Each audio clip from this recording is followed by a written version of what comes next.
Hola maestros, créanme que estoy batallando con este video porque me está presentando problemas.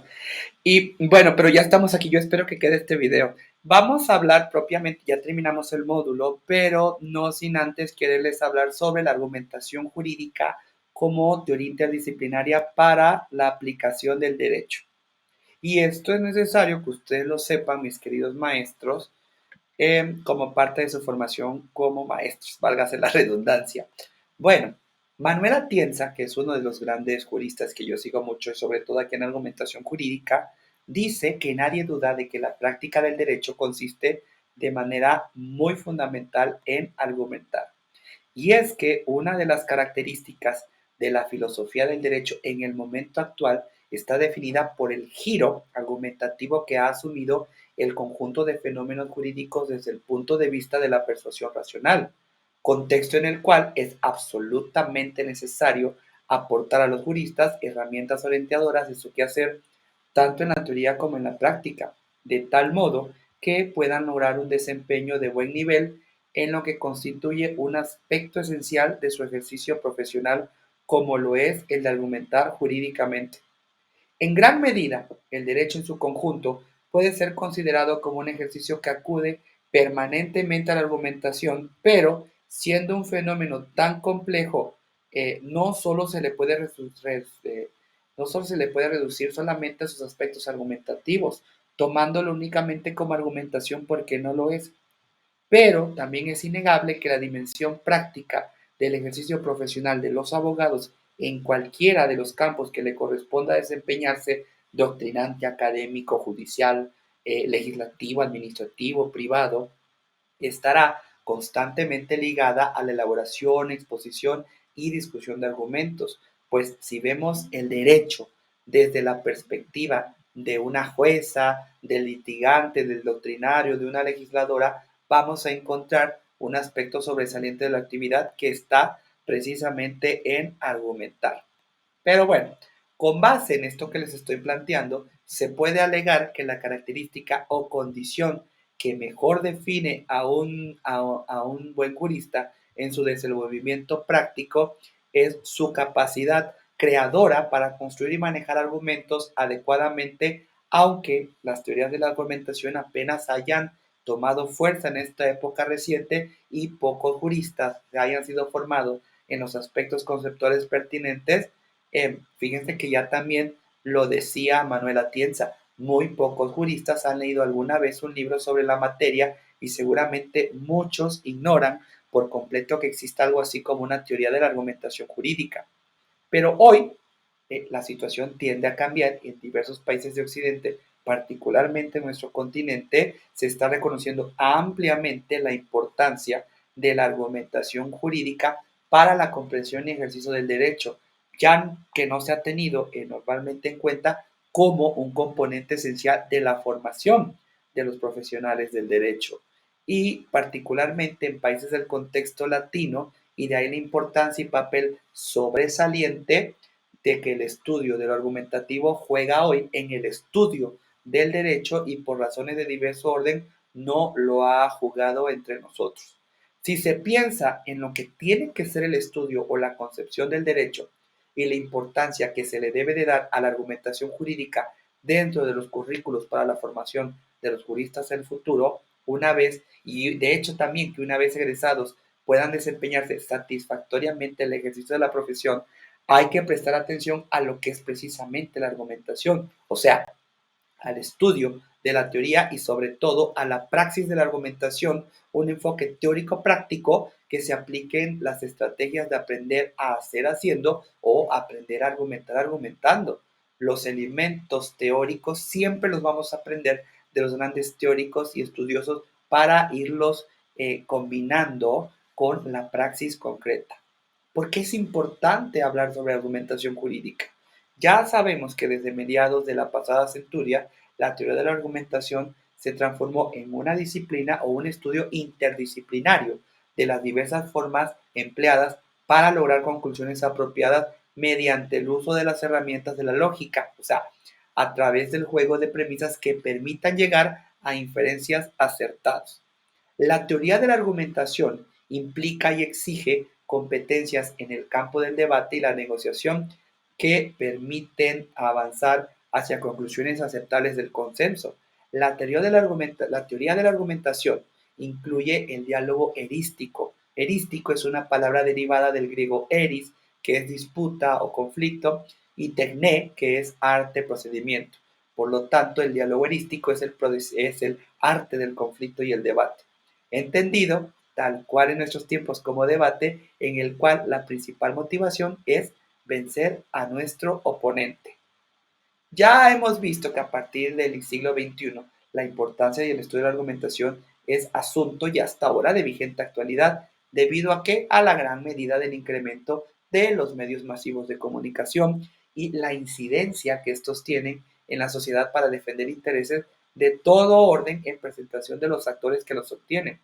Pero desde la perspectiva que se ubique, el principal motivo o interés para el estudioso de la argumentación radica en establecer los razonamientos que plantea y que sean verosímiles. O sea, si tienen fuerza convincente para ser aceptadas por los sujetos a los cuales se dirige. Por eso, tendrá que asumir que un argumento no consiste solamente en afirmar alguna tesis por medio de premisas, tampoco es una simple disputa. Se trata ante todo de emitir juicios o tesis que sean susceptibles de ser apoyados o respaldados con razones y pruebas reales, objetivas, inconvincentes.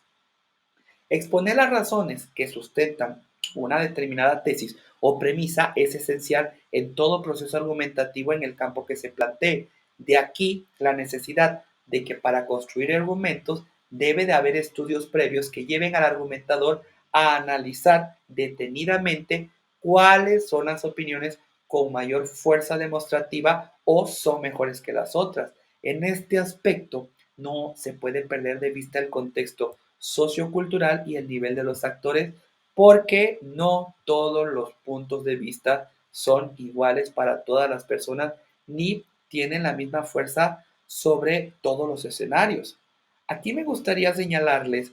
que hay que desarrollar una argumentación con el fin de convencer a alguien de que acepte una determinada tesis. No puede ser un ejercicio ajeno al contexto dentro del cual lo desarrolla. En el contexto prevalece una cosmovisión, unos valores, unas creencias, costumbres, ideas e ideologías que afectan a la comunidad a la cual pertenecen los actores que disputan. Y otro aspecto que no se puede desestimar es en lo que respecta al contexto que en gran medida el criterio de verdad lógica está íntimamente ligado al lenguaje y por tanto el contexto es factor determinante de los códigos y convenciones lingüísticas y por tanto el contexto eh,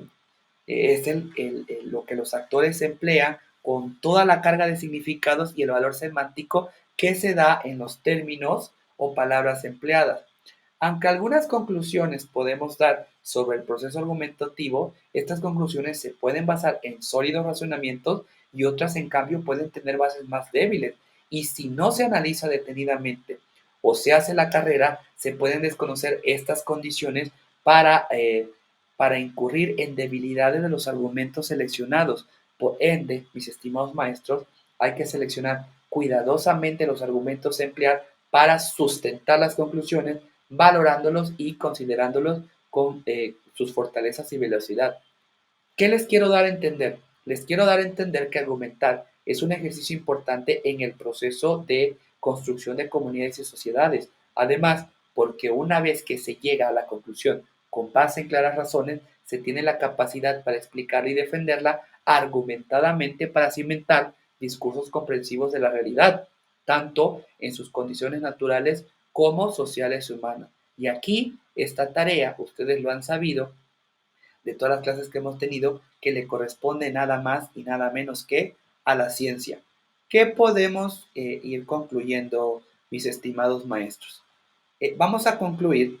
que en el debate académico actual en torno al campo del pensamiento argumentativo aplicado a la construcción del discurso jurídico sobre estas formas paradigmáticas de teorías de la argumentación y más concretamente en la teoría estándar de la argumentación jurídica, generalmente esta se muestra como el producto de aportes hechos por autores europeos, como lo es Wigweg, Alexy, Perelman, Luhmann, Bobbio, Habermas, Atienza y otros, que son considerados como clásicos del tema. Este encuadre, maestros, no es cierto en todos sus aspectos, especialmente en lo de sus orígenes. Manuel Atienza, que ya les dije que es un apreciado, para mí es un apreciado como un clásico viviente de la teoría estándar de la argumentación jurídica, cuando se le interrogó sobre las fases del proceso de formación de las teorías de la argumentación jurídica, respondió que distingue tres momentos. El momento de los precursores, que fue por ahí de los años 50,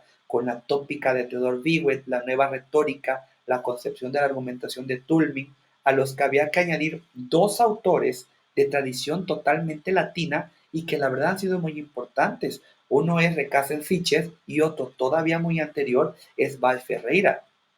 La percepción de Atienza es una clara muestra del reconocimiento que se hace desde Europa hacia los precursores iberoamericanos y más concretamente hispanos sobre el papel jugado en los orígenes y gestación de las teorías de la argumentación jurídica. En el caso de Vaz Ferreira, su planteamiento data desde 1910 sobre una lógica viva o psicológica en la que recupera el formato aristotélico con un nuevo enfoque aplicado al derecho. Plantea su teoría como una psicológica o lógica vinculada a una ética del entendimiento. La propuesta de Vaz Ferreira de aplicación de la doctrina argumentativa aristotélica al campo jurídico lo convierte a distancia en pionero precursor de las modernas teorías de la argumentación jurídica en el mundo occidental, sobre todo si se asume que éstas empiezan a formularse en Europa solamente a partir de la mitad del siglo XX. Recasens-Fiches, por su parte, cuando plantea su propuesta sobre el logos de lo razonable aplicado a la argumentación en el campo del derecho a partir de un ejercicio de interpretación jurídica, hace otra de las contribuciones modernas a la teoría de la argumentación, hecha obviamente desde el escenario iberoamericano. Su método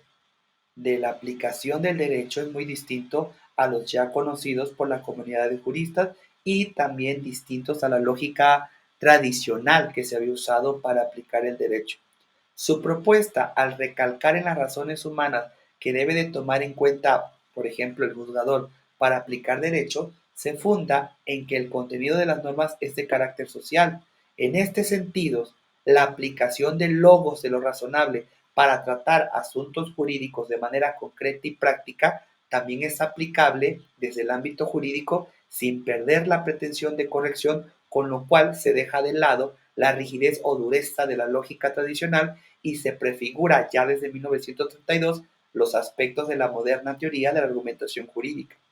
Pero además de la presencia de estas figuras representativas del momento de los fundadores o precursores de la teoría de la argumentación jurídica, en las últimas décadas han ido apareciendo en el medio académico nuevos esfuerzos y propuestas en distintos escenarios del ámbito iberoamericano, como bien quedó planteado en los casos que podemos analizar, que encontramos argumentación jurídica en Perú, México, Brasil, Argentina, Colombia. Y esto se suma a las nuevas tesis que vienen proyectándose desde España, o sea, especialmente con los trabajos de Atienza. Se viene construyendo una teoría propia frente a las necesidades concretas de la realidad de cada país para mostrar a la comunidad académica y jurídica que desde estos ámbitos estamos los abogados en condiciones de pararnos en nuestros propios pies y pensar con nuestra propia cabeza para afrontar nuestros propios problemas conceptuales y darle adecuada respuesta. Hasta entonces, mis queridos maestros.